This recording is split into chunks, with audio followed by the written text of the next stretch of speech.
Hi, everyone. Thank you so much for joining us at Abduction, Victim to Survivor. I am so very pleased today to have a, a good friend of mine, Ian, as our guest. I met Ian, oh my goodness, I think it's about 25 years ago. And it's just so amazing to see him in person now. We've spoken on and off for the years, but this is the first time we've actually seen each other since the first training at The the 9 National Center for Yeah, Missing and Exploited Children for right. the Team Hope program. And just in case you're not aware of the program, Team Hope is a volunteer based peer support network. So everyone in Team Hope, every volunteer, and actually every staff person too, has had or still has a missing or sexually exploited child. And then what we do is we reach out to other people and we provide them with emotional support because we understand what it's like to have a missing child. And we want to know what it's like for them and how we can support them through this process. And when I first walked into that training, it was only a few months after my son was recovered. And I hate to say this, but I was stereotyping men after what happened to me by my husband. It was very hard for me to trust. I was still in the midst of the trauma that I had been feeling when my son was missing, and I didn't trust men. But I have to tell you, we went around the room and everybody got a chance to tell their story. And when I heard Ian's story, I realized that he was just like me. He felt the same love for his child that I felt for my son. And he really renewed my faith in men. And I apologize for the stereotyping, but he really saved me. And I'm really so grateful to him because he's so kind, so authentic, he's able to express his feelings, and I think you'll see all that, and you'll see his traumatic growth as he goes through his journey and tells his story. So, hi, Ian. Hi, Abby. Hi. It's so nice to see you in It's person. good to see you too. I'm sorry I don't look, like I did 25 years I ago. don't either. Got a little white beard now and Yeah, all I the hear rest it. of it. Yeah, But, yeah, what a place to begin. I don't think you ever shared that with me quite that way, and I think it's important. I think, a lot of folks who've been where we have, yeah, um, I mean, I had a good boyhood friend who had his boombox radio stolen by a group of kids of a certain ethnicity, and after that, it it turned him in that and his choices after it and what he did about it turned him into a person who uh, didn't have a lot of love for that sector of people anymore. And I think it's important in my case the fact that my ex wife was from El Salvador. I had to actually do a little bit of the work that you're talking about in talking to my family. Like most of them were spot on and got it, but there were a couple who I thought might be in danger of making the problem somebody else's, making it yeah. bigger, maybe harboring some generic stereotypes or things like that. So I that's that's amazing that I could help you at all, especially since all the help you've given me over the years. I Now I feel like we're even. Yeah, I don't have to do okay. We're even. I like that. Even is good. But yeah, you did. You really renewed my faith in mankind, and I mean man. And because uh, the whole trauma, I mean, this is a person you trust. You get married or you have a relationship with them, you have a child with them. You trust them.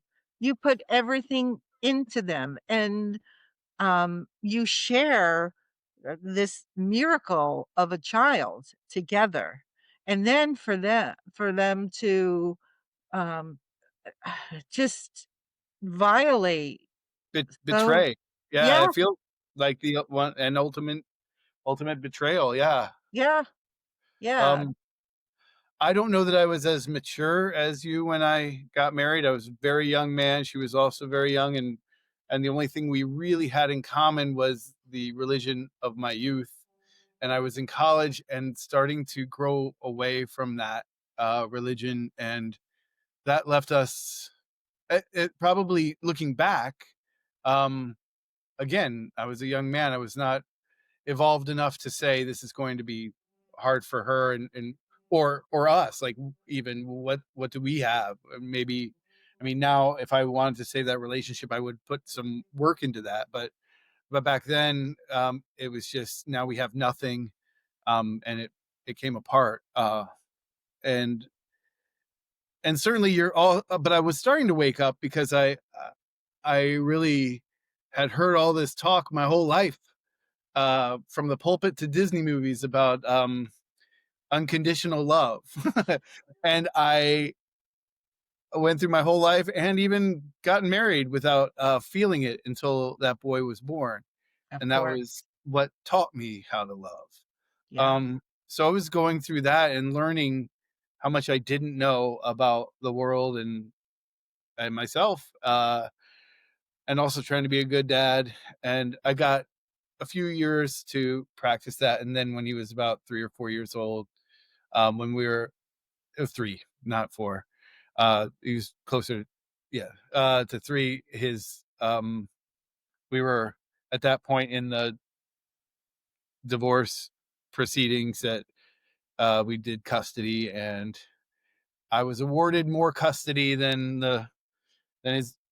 my son's mother thought was uh, probably appropriate. Probably felt it was embarrassing too. I mean, for a mother not to get custody in court is that's I can imagine. See, again, back then I wasn't. She was the opponent. She wasn't another human going through stuff like I was a human going through stuff. So I didn't think about where she was coming from, except probably in a strategic, stupid court sense. But she had enough, and then one Father's Day, I went to pick my son up, after he had a visitation with his mom, and I was told that I would never see him again by family members who answered the door and laughed at me. So yeah, that was the impact of the crater that would affect my life and my family's life. I'm the oldest of 6, so my son had 5 aunts and uncles who were just crazy about this new little wiggler in the family, and of course my parents, his grandparents were uh hurt. yeah, And when you have people who are long standing, your family is hurting because of an action that someone else did, it's hard to find the empathy button sometimes and try and find out what the other side of the equation might look like or feel like. But um that has proved the most valuable thing to my survival, emotionally and otherwise, and to be anywhere close to being healthy to talk to you about this today. um I think I mentioned to you that after he was gone for a bit, a year or two, and I realized that this could be a long wait, and it was, about 24, 25 years until yeah, I did talk to my son again. um I decided that I could either I was going to see if I was going to see him one day, I had to make sure I was able to be there for him for whatever he needs. I could say I love you so much, I drank myself into this gutter. Look, and destroyed my life. Look how much I love you. I'm a wreck. I'm a wreck because I loved you so much. Or I could say, I love you so much that I took care of my mental health. I have a little account in case you need money, or whatever you need emotionally. You're married. I will know nothing about this man that I'm Yeah. meeting, who is my son.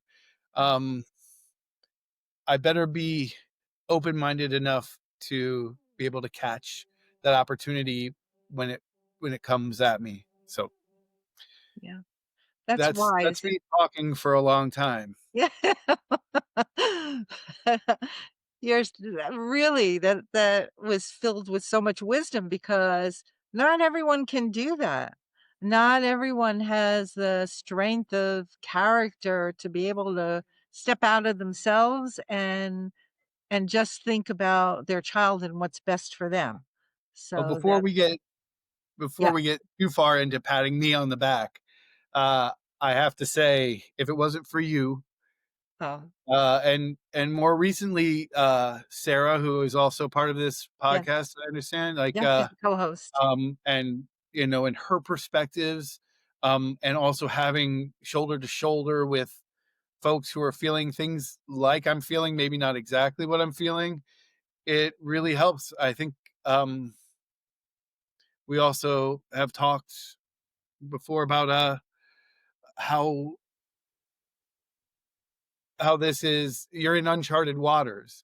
Like, you don't have a parent's archetype of how to handle this situation that you can modify and fit to your own use. This is new. This is, in fact, outlandish. People are likely to say, "Whoa, this is something you hear about on the news or on special news bulletins," and and and sure enough, it's shocking, and we I was in that room with you and the first crew of Team Hope, Yeah. uh, along with folks who I met, and like just a bunch of folks that Yeah. were, um, and it was interesting, the thing that can happen with familial abduction, like the case with myself and my son, is folks often say, "Oh, your son was abducted. Oh no! Oh my god! Oh my god! Oh what? Oh, by the mom."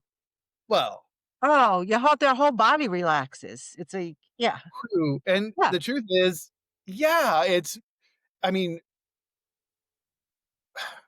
the man that had to introduce myself to and I'm getting to know now um, is a good man, and he was raised by his mother. That is definitely a different situation than a lot of people get. A lot of familial abductions have gone way worse, a lot, and definitely the non-familial abductions. But when I got to the Team Hope, I did not feel like anybody made me feel, or my right, pain feel, less than.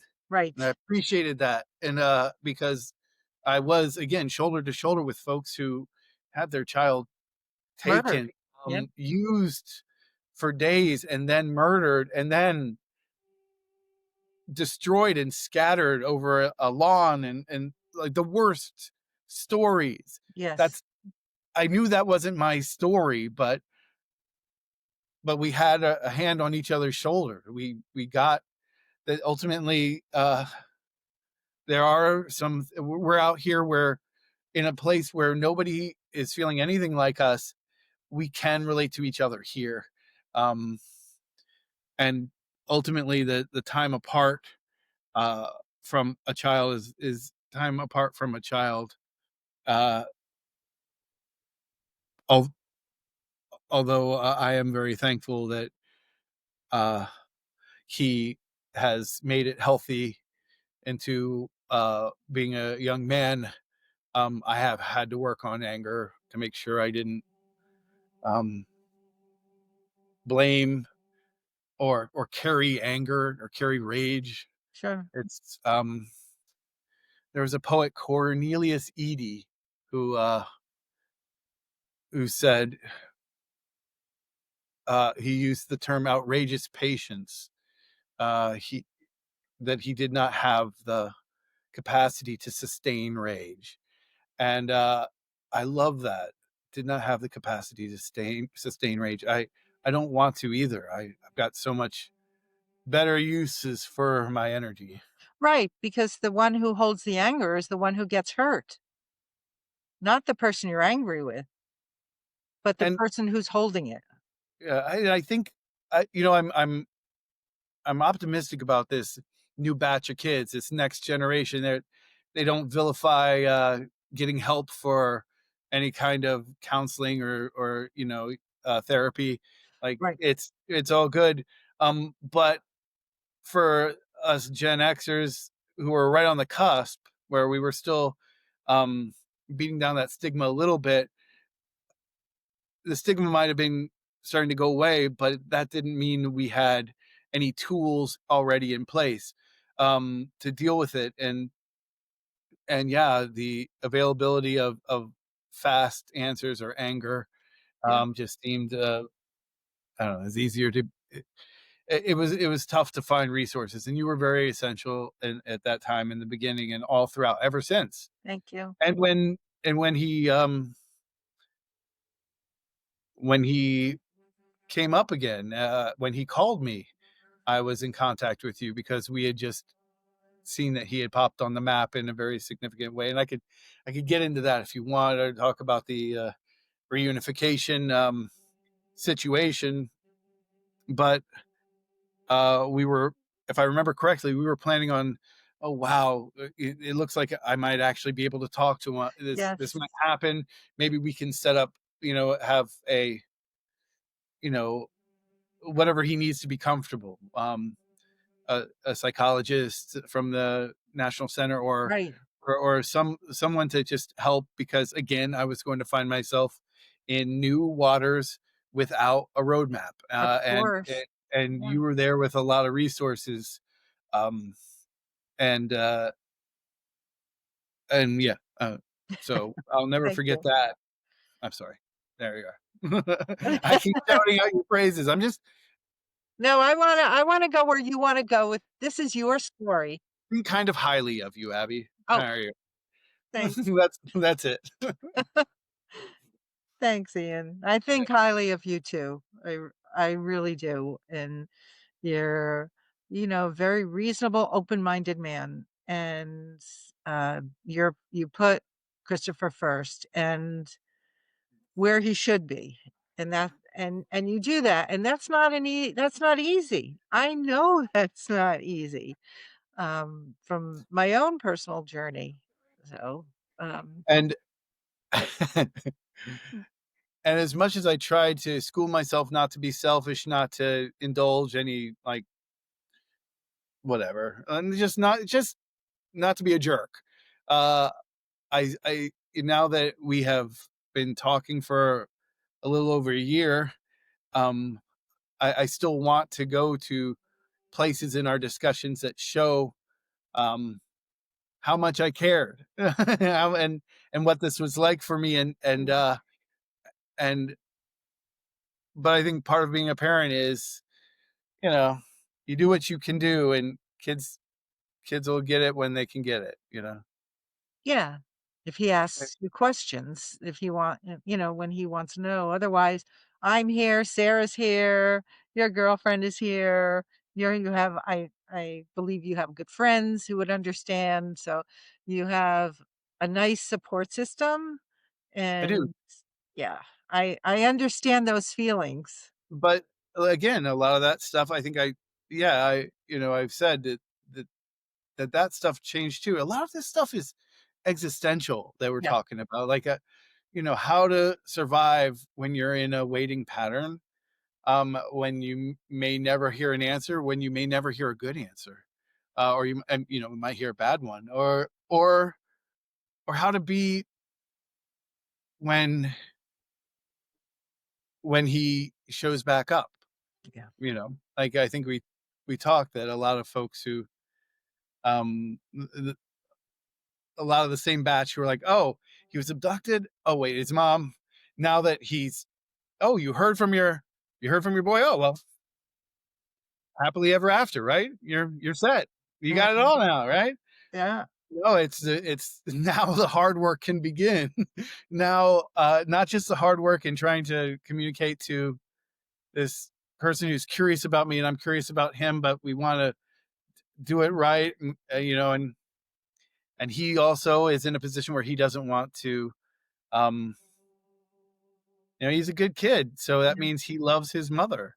Yes. I don't wanna undermine that. I wanna teach Right. him not to to love his.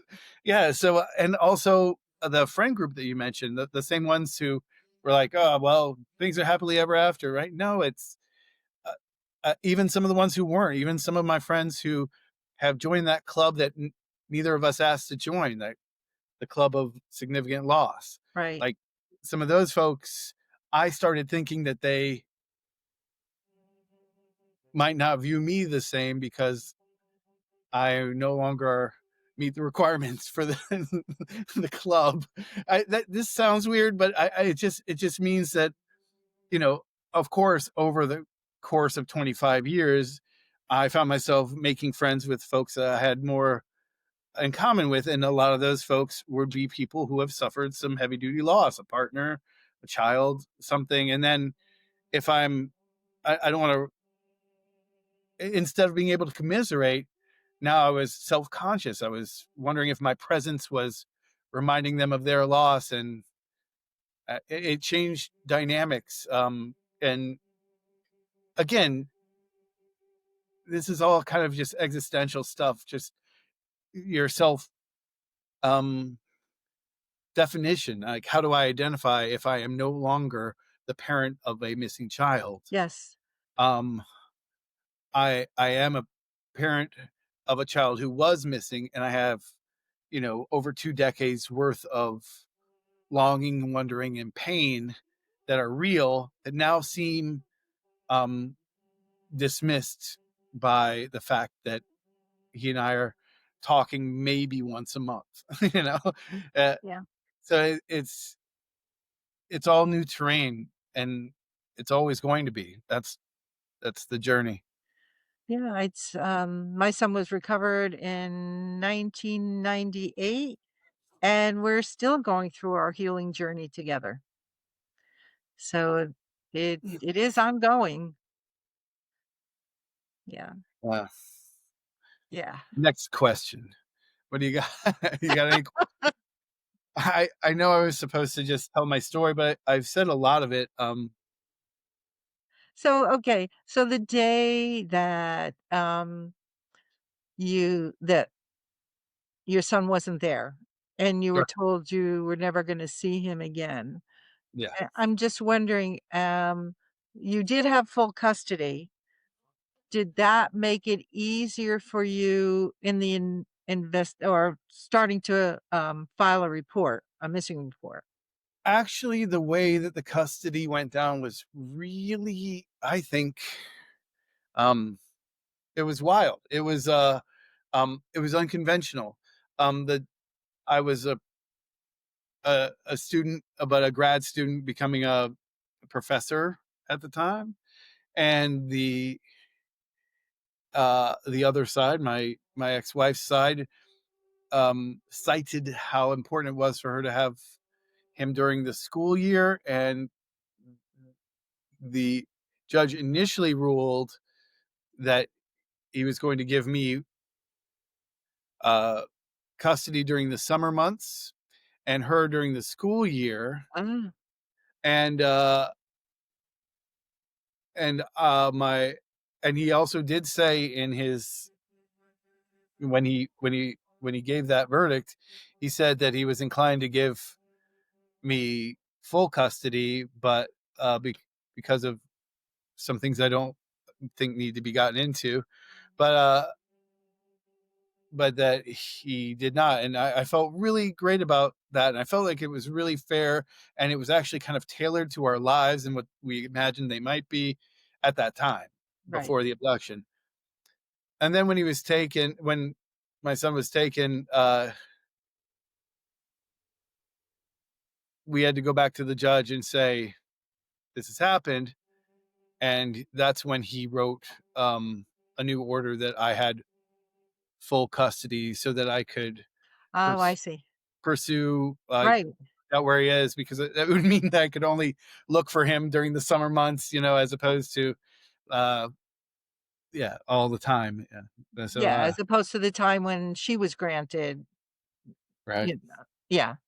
Yeah. And so I got that, and I had, yeah, but again, now I'm a young man. I'm what, 20, young 20s, and I'm talking to the FBI. I'm Yes. talking to Interpol. Yes. I have no idea what I'm doing, and these are just monolithic, just huge structures to a little guy who doesn't know anything about anything, just knows that he was done wrong and it hurts. Uh, Navigating all of that stuff would have been impossible for me if it wasn't for the National Center for Missing and Exploited Children. Yes. Navigating all of that red tape, knowing the organizations, which one is handling what, finding out that if you take out a warrant for arrest, for instance, then it might prevent her coming back with the child into the country. Since she had left the country, I left that part of the story out, but um, like, just learning all these nuances. It's like being your own lawyer. It's a bad idea. Luckily, I had the National Center help Yeah. out with that stuff, and um, yeah, that's Yeah, I get that. Yeah, I had a case manager too, and they know all the procedure and everything, and like you, I was like, "Oh my god, I have to talk to law enforcement? Oh, no, I have to talk to the FBI," and I think back then, there was a bigger respect for those agencies, and not just respect, but in kind of an intimidation, and, oh, agreed. Yeah, yeah, no, this was the '90s. This was a yeah, different time. But and yeah, um, but what's interesting to that, I think, for me, is the contrast.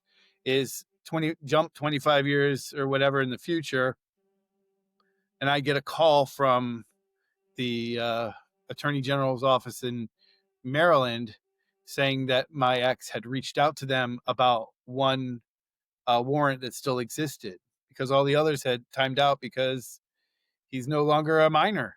My son is exactly, a minor, so right.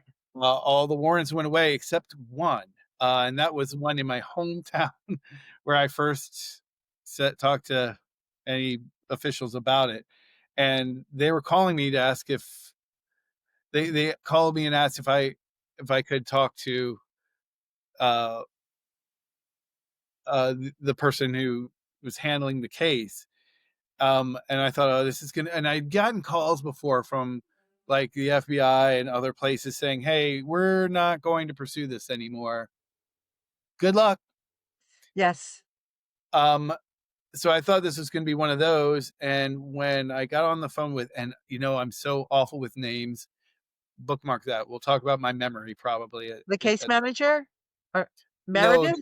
no, no, no, no, no, no. All praise to Meredith, but the person who was the uh, who was saying who was the from the attorney general's office, who called me and said, usually these things cross my desk and I kind of stamp, okay, well, this is a criminal case that we will put resources in.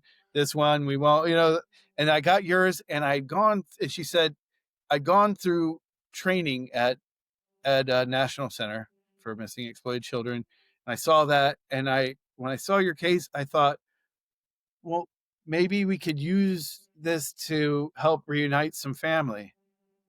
And she says, I don't normally make calls like this. Uh, and she said, would you be interested in me trying to set something up where you can talk to your son again? Oh my gosh. Yeah. Like, Yes. yeah. And so I was like, yes, and so again, people started talking and planning, and but then of his own volition, my son just called one day, and I saved his number immediately, frantically.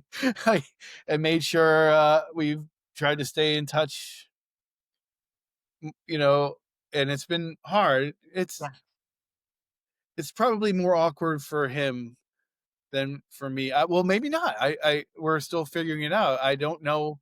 We haven't gotten yet to the emotional terrain of w what it was like for him to not have me there. I trust he's had many positive real male role models, and he seems to be a very capable and respectful young man. yeah, Uh, so I'm thankful, yeah, but we still didn't have each other, and there's a hole that we don't have a name for that we have yet to talk about. yeah. That's a lot of years. Yeah. Oh, yeah. How old was he when he went missing? I'm gonna say 3. 3. 3, Yeah, yeah, little. I mean, maybe even 2.5. I erred on the older side earlier, but I think, 3. And that's the thing, for the first 10 years after his disappearance, my memory was not my friend. Of course. Yeah. So I, uh, tried everything, alcoholic and, not for 10 years. I probably only was, dodging using alcohol for maybe a year or so, but I realized that wasn't it. And then still probably hurt myself, subconsciously by just keeping my memory from working.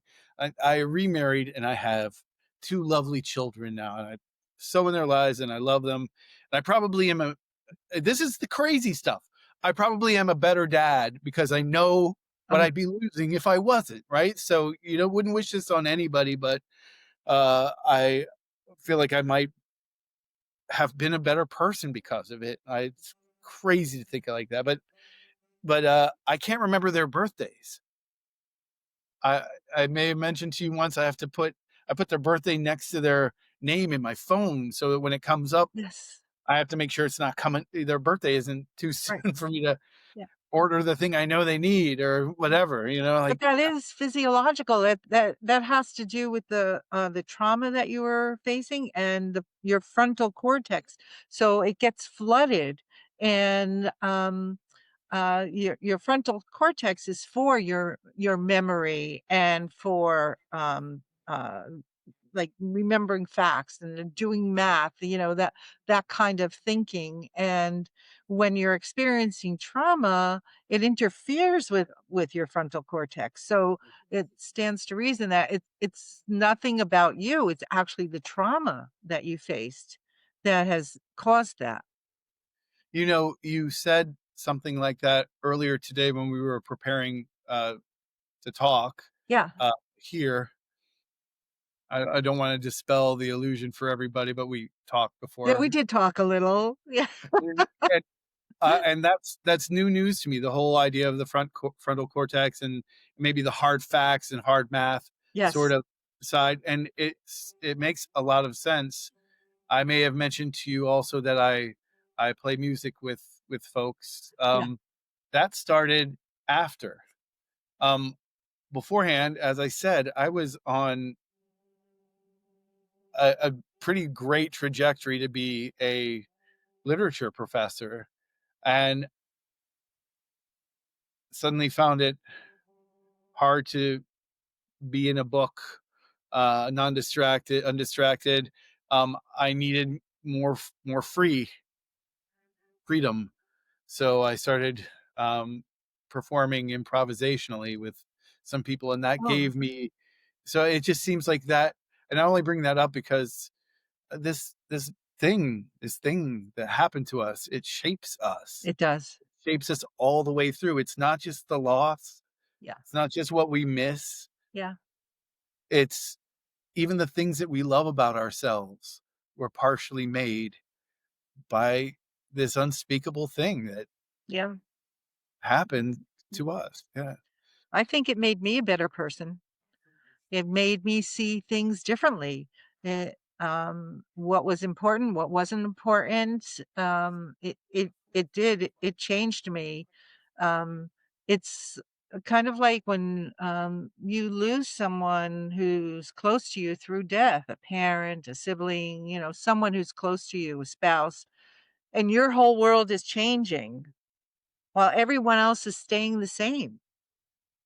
But you see things through a different lens. Yeah. Yeah. No, that Yeah. is that's so real, as the Yeah. kids say, or used to say. I'm not up on my kids speak. I don't know. I'm a grandmother. I know. Yeah. They don't appreciate it when we try to talk their language anyway. I don't know. My grandson's pretty good with me. Really? Okay. Well, drop the word skibbity into your next conversation and see what happens. I don't know. I Skippity? don't even know what it means. It's just Oh, okay. or Riz or any of the other ones that are popping up around. I don't know either. Nobody wants grandpa saying that. I gotta Yeah. stick to Yeah. my But own you know language. what one of the things I remember the most when I first met you, and, you had an opportunity, I believe, we didn't talk about this before, so correct me if I'm wrong. You had the opportunity for your son to come home, and you saw that he was experiencing some emotional turmoil, so you didn't bring him home, but you were gonna be arranging for visitation, and then she ran again with him. Did that happen? Or That's very close. Um, I never had a authentic path to bring him home, or I probably would have. Back then, I think I would have Abby, I think I would have I'd call myself unevolved back at that point. I was still pretty much short distance between stimulus and response. I just all I knew is that I heard a lot and I didn't have a lot of um skills. But but yeah, there was a time when I went down to El Salvador after he'd been located and we had put forth some legal a motion to to try and settle this amicably, and there were a couple things working against me. It was if it was the time of Elian Gonzalez in the news, exactly that time. So Latin America did not look very friendly upon us as uh, as could be imagined. That was being fought on the in headlines, that whole skirmish. But there was a moment after the court didn't go our way down there as much as I wanted it to. I mean, I did get some visitation and phone visitation rights, but visitation wasn't realistic for me to get down there, and phone visitation, it was already very clear it wasn't going to happen and didn't ever happen, even though I tried. yeah, Um, there was a moment when my ex and certain of her family members, with my son in tow, like on their shoulders, came down to the airport to make sure I got on the plane to leave. Uh, and it occurred to me once, and the rules are slightly different there, and they were slightly different back then. So suddenly you're on international ground, and I have a gold stamped from the US, court, you know, district court saying I'm the father, right. and and I could go over there, and I couldn't see a way for it not to be ugly. That two things. I couldn't see a way for it not to be ugly right then and probably traumatizing in that moment. But then in the slightly larger, I did realize that, um, when he was taken from me, he was, again, 2.5, 3 years old. Your brains are still pretty plastic at that point. I'm sure a lot of traumatic things happen to kids that even in the course of a day, Yeah, a baby falling down 3 stairs is traumatic to that child, but they don't remember it when they're 14 or later in life. And that's I think he didn't remember me, and that was yeah, tough, but he yeah, does remember when I finally found him, he was, if you remember, he was 6. So 3 years had passed.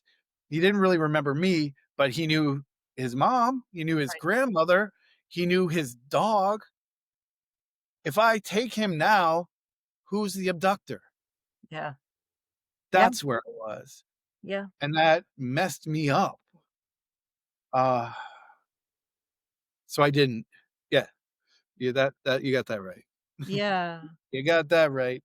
No, that really made, a profound impact on me when I heard you put his needs before yours, and because it had to have been so hard for you.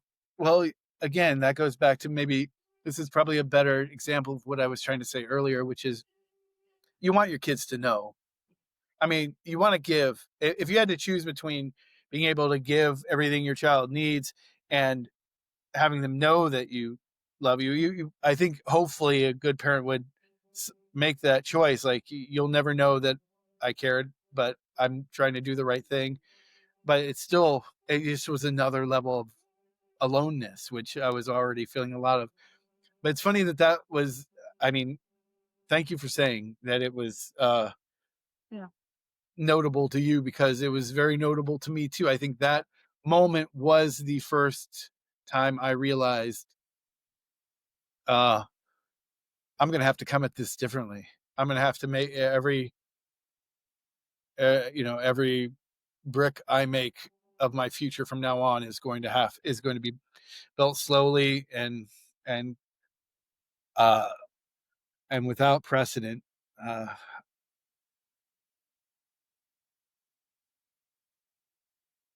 yeah, I think it was a moment of figuring out who I really was. And then that speaks to what you said earlier also. Like, I wouldn't be the person I am today. I wouldn't be remotely as, I'm sure, as emotionally understanding and available as I am for my kids now and for folks that are in my life. I mean, my right. job, what I do now, I what I do now is I care for folks who uh have mental diagnoses, mental illness diagnoses, and they just need some help between what they can do and what they need. And I do that. And I wouldn't have been able to do this work if I, it's tough to come on here and talk for an hour and a half about a thing that I never think about shaping my whole life, but in fact did shape my whole life. Absolutely.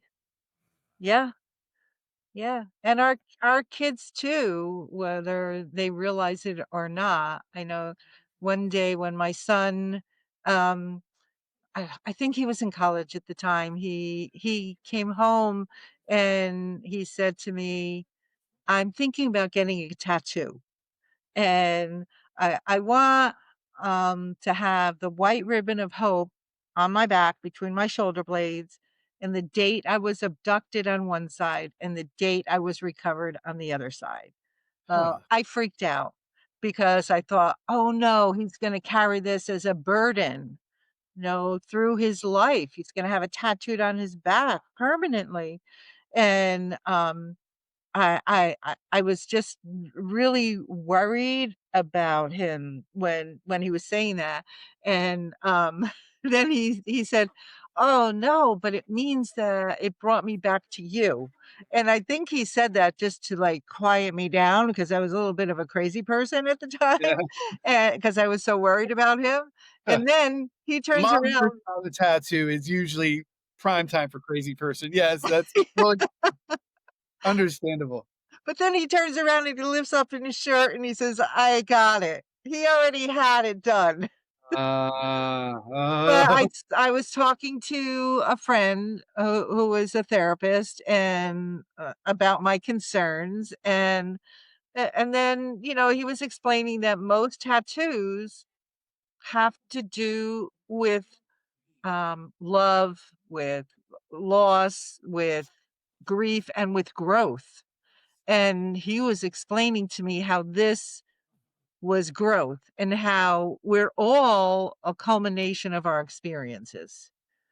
So he did help me feel better about it.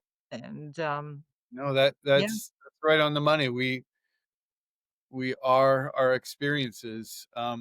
yeah, I mean, we to some degree get to choose some of those experiences, and some we definitely didn't choose, right? right. We didn't choose them, but we do get a choice on how we're going to Yeah, react to them, if we're going to let them keep us back, if we're going to grow from them. yeah. But Yeah, even that, again, the language keep us back. yeah. Um, how do I say this? Like keeping us holding our, keeping us back implies that if we don't let the thing keep us back, we will be free to move forward towards our our trajectory that was imagined beforehand. Our But growth.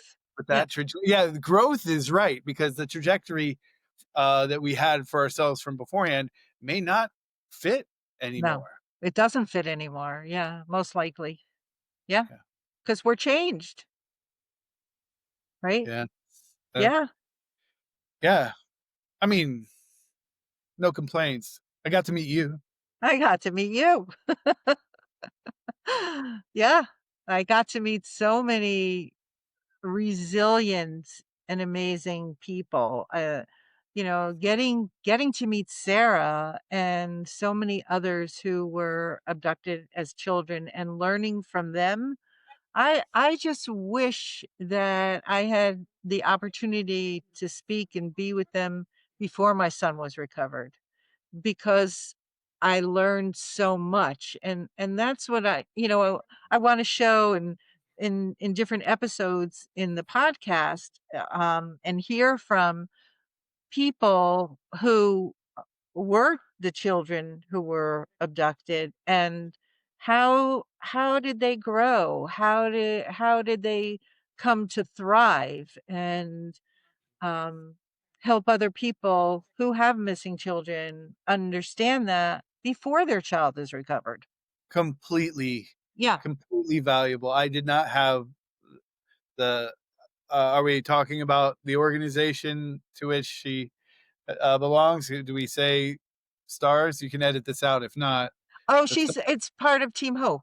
okay, well, good. Yeah. Stars in the dark. Stars in the Uh, Dark. Yeah. I yes, agree with you completely. Um, luckily for me, when it looked like reunification was possible but hadn't happened yet, uh, I called I called the Team Hope number from the little um tote bag that you guys gave Oh us my gosh. ago.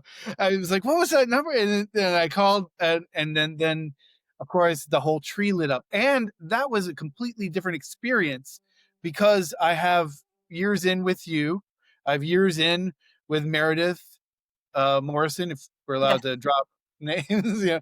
years in with all these folks who know me or remember me, that it's no longer the kid that I was staring up at these big buildings of law enforcement and possibility and resources that I couldn't access. It was now we had all grown up.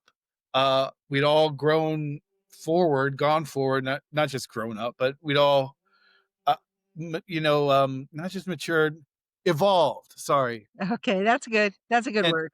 MFA poet. I'm going to stop and look for the right word. It's going to happen.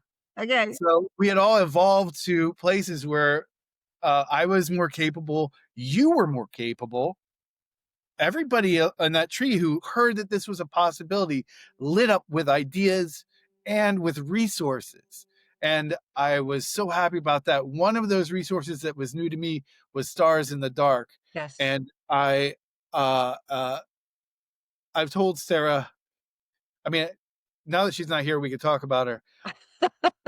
If it meant that I got to hear more Sarah, I'd take my larynx and throw it in the river.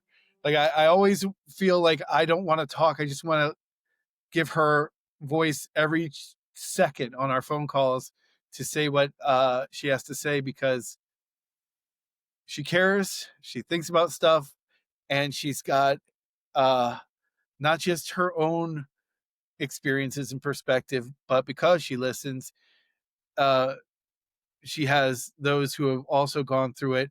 Um, that she's always so just careful to make sure that she's not betraying anybody's names or any details about anybody else, but she will find the engine of what helped somebody else and Yes. bring that to the conversation, and that has been invaluable. Yeah. I sure hope your editor can cut away all these spaces in between me going and then the wonderful metaphor that I. I don't think there's need to cut anything. I think Oh, great. yeah, I don't think so. But, All right. I'm gonna ask you, if there was one thing, just one thing that you can leave the audience with, what would you like them to know? Wow. In reference to, I mean, I know what we're talking about here, obviously, but Yes. it's still we just talked about how widespread it was, so I don't know what if I was gonna leave one thing, give you the bookend to what you started with, which was, this was your partner who may have done this in a familial abduction situation. This is someone who you trusted Yes. completely. It may not come second nature at all to trust strangers like Yeah. the authorities that can help you, like the National Center for Missing and Exploited Children. With the name that long, it's no wonder they go by Nick Mac. But like seriously, that's like why you're suddenly at loss. You could be lost in a swamp of people that you don't know, and the person who you would have trusted the most just did this thing. So just if you find yourself in a situation like this, and I am so sorry if you do reach out to Team Hope. They are parents who have been through it and can tell you what to do. And if there's nothing more Yeah. to do, they can sit with you on the phone. If you want the perspective of what a child has gone through, Stars in the Dark are, I think every one of them, you could have just stopped the name of Stars. Yeah. They're amazing. And of course, the National Center, like I really, uh, I'm advocating for them, even though they need no I mean, where else are you going to go? And luckily, they're good. They're good. Yeah. Um, but trust was hard, and you Very. got to learn to trust real quick. You got to learn to trust people you don't know, Yeah. Yeah. People who you may have been intimidated by. people who may belong to uh, law enforcement organizations, and you may not have been all that up on law enforcement. Maybe you didn't have any love for that, Yeah. and now you suddenly need them. Yeah. Yeah, Yeah. I don't know if that's really what I want to my last word to be, but you hit me, and it occurred to me that you started this off under the umbrella of trust, and that trust gone, um, and I feel like the hope for trust rebuilt can happen, and yeah. Yeah. So Well, there you are. Now I want you to fix all this in post. I want you to make me look good. I because I feel like I've done a lot of rambling. I it was I'm a so stream of conscious about this is something that I yeah. care a lot about and have cared a Yes. lot about for years. Yeah. And I I'm just in awe of the work that you do. I'm into all the work that Sarah does. You've done it for a long time. Word on the street is you may have retired in some places and you keep doing the work. Is what I did. I retired 5 years ago. right. Came Yeah. back. So yeah, but there's no stopping you. And so thank you for having me on. Yeah, thank you so much for, sharing yourself with us and for, talking about the hurt parts. And I know, I know that's hard and I appreciate it. And uh I look forward to the next time that we chat. And I'm grateful to you. I really am. Thank you, Ian. Well, you're welcome. And if you play this back and have the reaction that I expect you're going to have, then you can call me back and I'll do it again. I will always be there for you, Abby. Thank you so much for all your help over the Oh, years. thank I you. I love you for I this. love Thank you too, Ian. Thank you. And thank you all so much for listening in. And please what? stay on. There are people listening in? Yeah, they will. I Great. hope. Stay on because we're going to show you a picture of a missing child. Thank you so much. Thank you.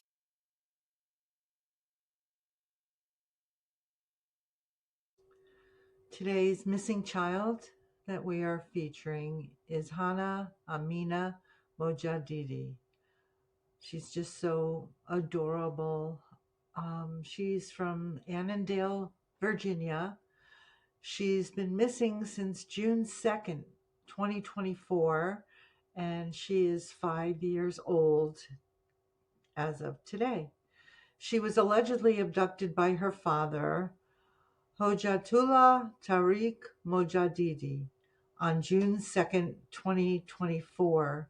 A federal warrant for international parental kidnapping was issued for Hojatullah on July 9th, 2024. If you have any information about Hannah so we can bring her home safely, please call the FBI in Washington, D.C. at 202 278 2000 or call 1-800 The Lost.